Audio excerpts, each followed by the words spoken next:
What's up, everyone? It's Ryan here, and I just saw Infinity War last night, so I wanted to do a review on it like everything else, and I was totally surprised and shocked. It was an awesome movie. Some people thought it was frustrating. I thought it was amazing.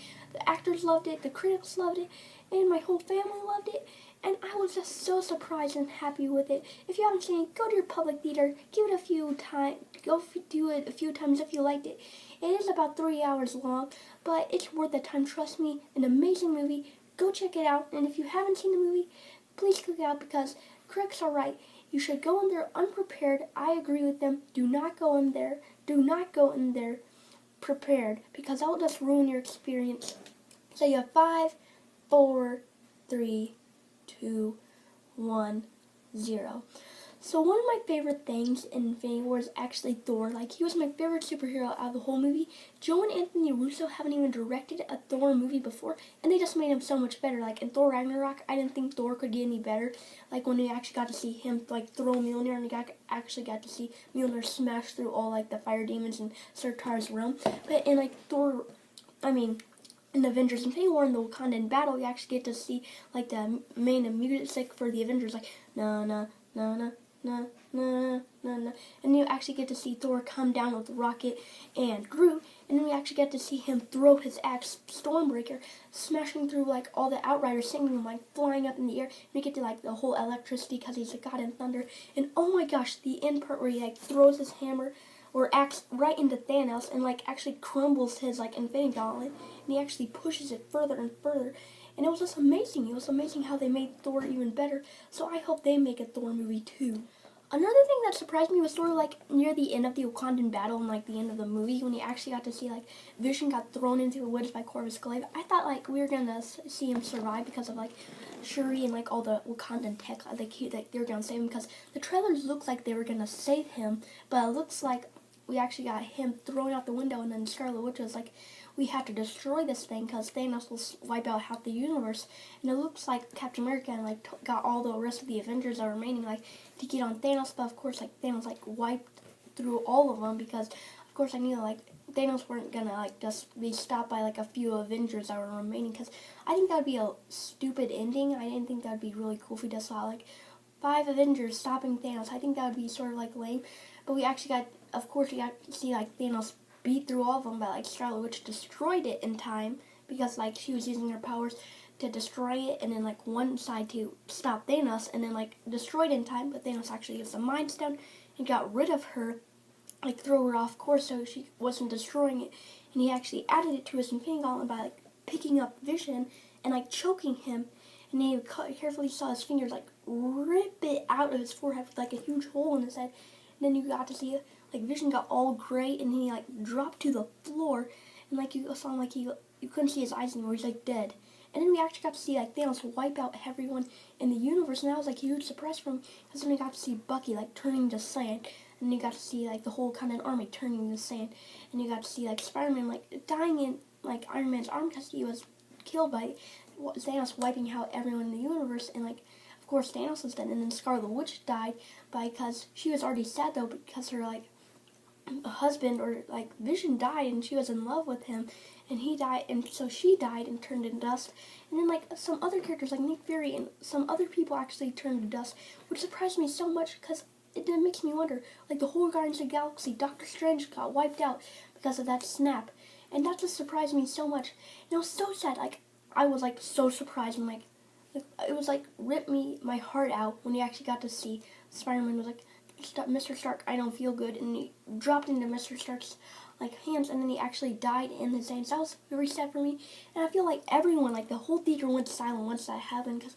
they were so sad to see him. Also, like everyone in like the universe, like half of them got wiped out, so he was a part of that half, and it was so sad to see him and some other characters get wiped out, and like Rocket was the only like Guardian of the Galaxy left, and that's going to be really strange to see what will happen in Infinity War with just half of the universe left and how they're going to stop Thanos. Another scene that interested me in Infinity War is actually when Gamora and Thanos actually went to like the planet with the Soul Stone with Vilmir. I don't know what it was called, like Vilmir, I forgot the name of it, but it was some weird name, and it feels like the directors of Infinity War are like gonna look at all the Marvel theories on like the Soul Stone location, and they're like, no, oh no, you're all wrong.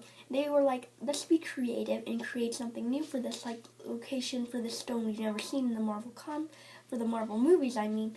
And let's just like make them like all wrong. That's why I didn't really do one, because I was like, they're probably gonna do this. They're probably not gonna be in the location I would probably do it for, because I was guessing that I'd probably gone. I like thought they were gonna be doing that. I thought they were gonna switch it up and say like, nope, you're wrong. And what also freaked me out is actually that Red Skull survived. Like, you actually got to see like a flying cloak, and it looked like she knew he or she knew everything. Like she was like Gamora, daughter of Thanos, and like she knew who Thanos was and both Gamora who was, so they knew them both. So it seemed like Mystery's dead to me. And then we actually got to see Red Skull, and I was like, what? He survived. Like it looked like he got like vaporized into space. But it looks like he got teleported to that place, and it looks like he was like the new protector of like the Soul Stone. And that was like surprising me so much. Like everyone was surprised they actually brought him back. Like he was a Captain America villain, but they actually brought him back in the field, which surprised everyone that he actually came back into the movies. And it looks like he said like knew everything. He's like, you had to sacrifice a soul to get the Soul Stone, which was another sad part, because he actually got to see Thanos cry because he had to kill Gamora, which was also sad because he had to throw Gamora off the cliff because he loved her, because deep down, even though they hated each other, they sort of loved each other because they were family. But it's very sad for Gamora because she didn't want to die, and he just forced her because he wanted the stone, that he just wanted the stone. But I just thought that was interesting to see that we got Red Skull, the protector of the Soul Stone, and it was sad to see Gamora die, but I think it was pretty cool that we actually got to see how the Soul Stone worked and how we got to see Red Skull again. Another character that really surprised me was Captain America. Like Thor, like when he came on the screen, I was like, oh my gosh, he actually came back like with his hair, and then he like actually grew out a beard. Like how like everyone was cornered by like the big bad villains, he actually comes up to save the day, and he actually like, he looks like he's like a lot more serious. He actually is like a lot more like into the missions. He's like a lot more serious than he used to be, because of course like he wasn't a big fan of Civil War and he didn't want to, but of course like he was a powerhouse though. He like would like knock through everyone. He like knocked through a whole bunch of Outriders, and he like was never giving up like with his new two ships, and he caught the Infinity Gauntlet and Proxima Midnight Spear, and he was like, even though like he could have given up on his friends, like he gave Tony his number because like deep down he wanted to care about his friends. Like if they ever needed him, he would help, because he could have just retired and just be like, forget it, I'm not helping you guys because you betrayed me, I'm not going to help you. But deep down he's like the patriotic guy who was always there to help anyone in need. And of course he helped all of his friends in the Infinity War, and I'm very happy that along with Thor he did and survived and it wasn't like turned into dust. I'm happy he'll be moving on to Avengers 4 along with Iron Man. Another thing people were talking about, like people were like sort of saying things like, oh, the Black Order was sort of like wasted, like they were like live up to their expectations. That is not true. I actually think they did a great job on the big screen. I was very impressed. Like people said they died too early. No, I think they all got like a fair amount of their time, like they deserved. Ebony Maw was like great. You could like tell that he was a manipulator. You got to say like I'm like the children of Thanos. Like he like worshipped Thanos. You could clearly tell that he worshipped him, and you could like tell him like when a car flew at him, he like held his hand up and like it sliced a car in half, and like he was like the witch, like Iron Man called him. He was like a witch. He like flew on everything. He like had so much sorcery. He like made things come around, and he like made like tentacles out of roads, and he was just like the manipulator. Now it's very cool to see him play out with like him like shooting everything. He can turn like anything to needle, like roads into needles and all that stuff. That was very cool to see him. Cool scene was cool too, like how he could actually shoot out his axe or hammer, and like how he was like, it mostly was like based around him and Iron Man, like how him and battled in the park. And I actually think like he didn't even talk much, but like his fist did most of the talking. Like he like smashed everything with his hammer, and he was like sort of like the big brute. Like I said, like Ebony Maw was like the manipulator, and he was like the guy who would smash everything if they didn't comply and give them like the time stone, like that happened in the movie. Corvus Glaive and Proxima Midnight, both big characters. They both like did great on like attacking Vision. Like Corvus Glaive just kept stabbing Vision. Like he just like was ruthless. He just kept stabbing him, and like even though like he was like getting his like even though there's a whole bunch of people chasing him, he just tried to get that out of there, and he kept stabbing Vision a whole bunch of times. And Proxima was like the same thing.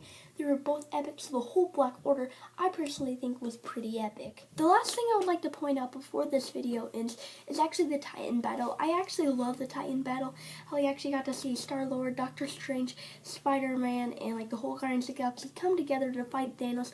I like how he actually used the reality space stone, like Power Stone, to fight them, and I like how like Mantis almost got him to sleep, and then like how like Tony Stark used his shield and like stuff and like the swords to battle him, and like how like Spider-Man would come out of random portals everywhere to kick Thanos in the butt.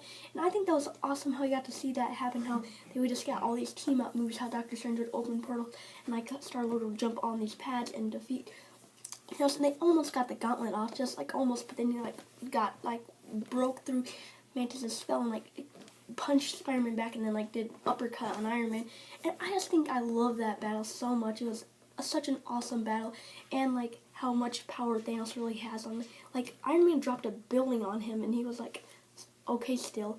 But guys, I am going to be trying to do another video today. It will probably come out today or tomorrow on the ending of Infinity War Revealed and what it means and the end credits scene. So if you did like it, make sure you guys definitely smash that like button and hit a big thumbs up so I know you liked it. And for my score of this whole movie, I would give it a 10 out of 10 because I just love this movie so much. Anthony Russo and Julio Russo did so much work on this movie, and it was turned out perfect. So if you did like it, make sure you guys definitely stay tuned.